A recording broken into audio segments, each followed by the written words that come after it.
যেটা হয়ে গেছে সেটা ভুলে যাও। পরীক্ষা আজকের হয়ে গেছে, তুমি মাথা ফাটিয়ে ফেললেও কিছু হবে না। যাদের স্কোর আমার মতে বলে, আমি ভুলও হতে পারি, আমার মতে বলে 55+ যাদের স্কোর হচ্ছে এখানে, আমি কাট অফ বলছি না কিন্তু ভাই, 55+ তুমি যদি স্কোর করে থাকো এই পেপারে, মাঠটাকে ভালো করে দাও, ইন্টারভিউটাকে মোটামুটি অ্যাভারেজ মোটামুটি দিলেও তুমি চাকরি পেয়ে যাবে। ঠিক আছে ভাই, এটা আমার প্রেডিকশন। প্রেডিকশন নয়, আমি আমার দিক থেকে হিসাব করে দেখেছি। আর এই যা প্রশ্ন আছে, এই প্রশ্নতে 50 তোলা, 50 স্কোর মানে খুব ভালো স্কোর ভাই। তাও আমি তোমাকে বললাম 56 57 যদি স্কোর তোমার থেকে থাকে, 55+ যদি স্কোর থেকে থাকে, মাঠটা ভালো করে দাও এবং স্মার্টলি ইন্টারভিউটাকে ভালো করে ফেস করো, আশা করা যায় ফাইনাল পিডিএফে তোমার নাম থেকে যাবে। ঠিক আছে?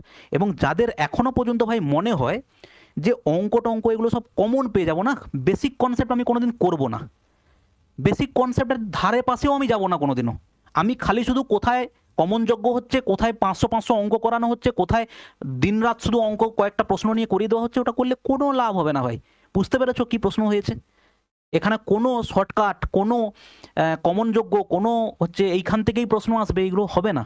এবং এটা তোমাকে আমি বলছি, একটা চাকরির পরীক্ষাতে এটা হওয়াটাই স্বাভাবিক, এটা হওয়াটা উচিত। তাহলে যারা তোমরা হার্ডওয়ার্ক করবে না, তারা হচ্ছে আসল তোমরা পেটা পাবে। নাহলে হার্ডওয়ার্ক একজন করবে আর চটকা মটকা হঠাৎ করে কোথা থেকে পিডিএফ তুলে নিয়ে ভালো স্কোর করে দেবে, ওটা এক্সপেক্টেড নয়।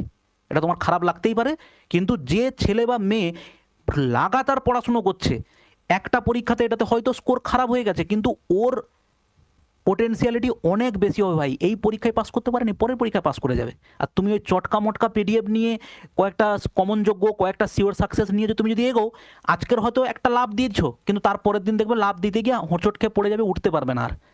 এই জন্য আবারও বলছি, পড়াশুনোটাকে পড়াশুনো করার মতো করে করো। এবং কেউ কেউ একটু বলছিল যে কনস্টেবলের মতো করে প্রশ্ন বানান। আশা করি ভাই শিক্ষাটা হয়ে গেছে।